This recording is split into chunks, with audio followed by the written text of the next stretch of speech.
Hey Mahwah, as the year's coming to a close, MHS is getting ready to start construction of the new Thunderbird think tank, the new STEAM building, set to unveil the fall of 2019. With the preparation on its way here at Thunder Vision, we decided to ask Mr. Pascal and teachers what they think about the new STEAM building and what it means to the future of Mahwah High School.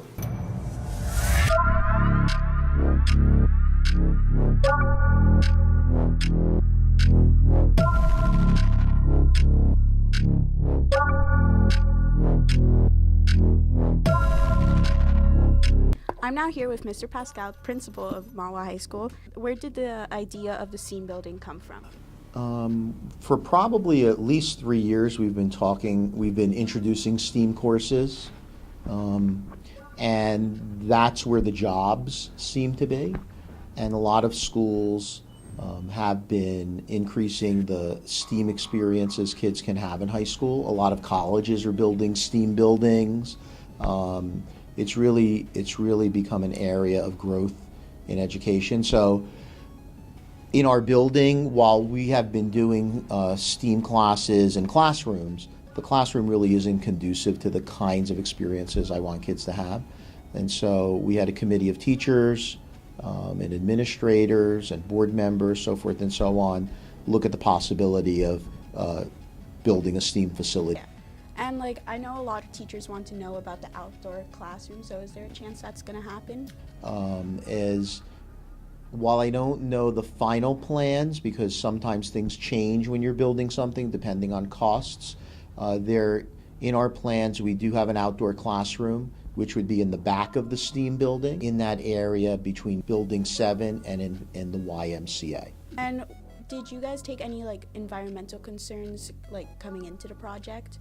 Yes, we did look at the whole campus. We had to decide where would be the best place to put the building.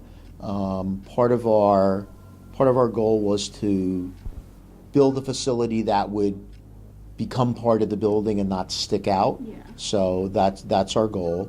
And part of the reason I wanted to put it in the location that we have selected is because we do have a lot of students, probably close to 200 kids in a given week that go out to Building 7 for courses. So I wanted to build from Building 7 closer to the high school to make that outside walkway shorter, okay? And to kind of pull Building 7 into the main building, but also a lot of the work we do in Building 7 with furniture design and animation and so forth and so on is part of STEAM.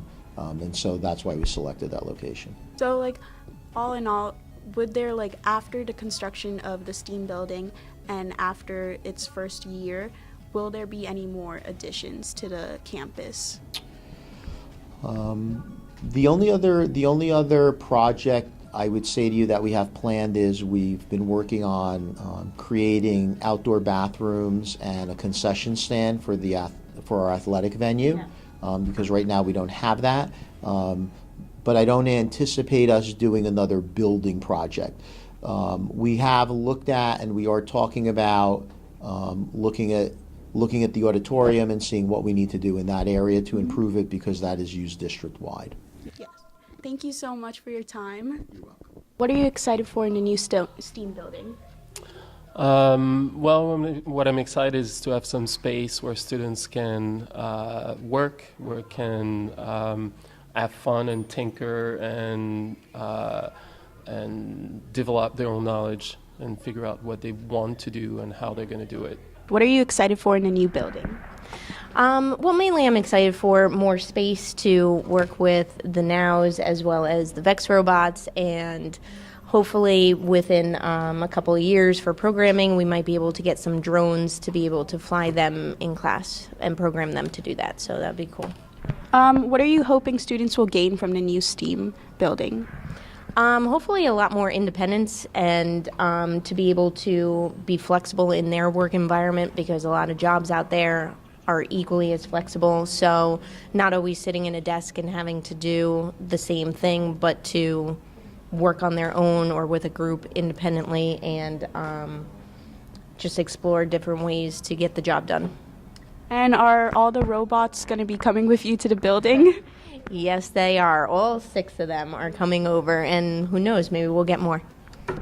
And How will your lessons and teaching change with the new area?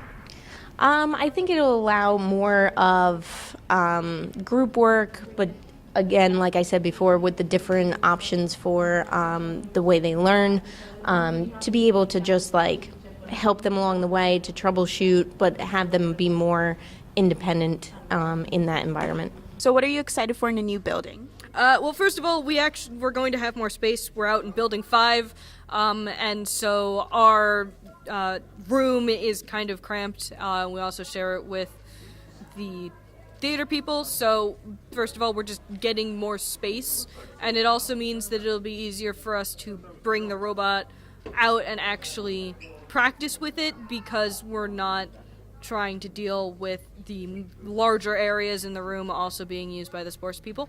So how will the new styles and activities change with the new area for the robotics team? Well, I mean, we're still doing the same stuff, but we can spread out more, so it'll be a little bit easier because we're not all right on top of each other.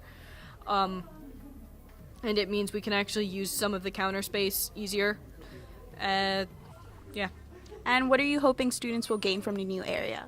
Well, for robotics in general, because we're now in a building that's actually got academic things where other people are, it'll be easier to bring attention and awareness and get more people to hopefully join the robotics club when we're not out in Building 5, and so it'll be easier to demonstrate the robot when we don't have to haul it all the way out from Building 5. And hopefully having a centralized place for all of the science and some of the art things will help bridge the gap that a lot of people think between the sciences versus the humanities and art.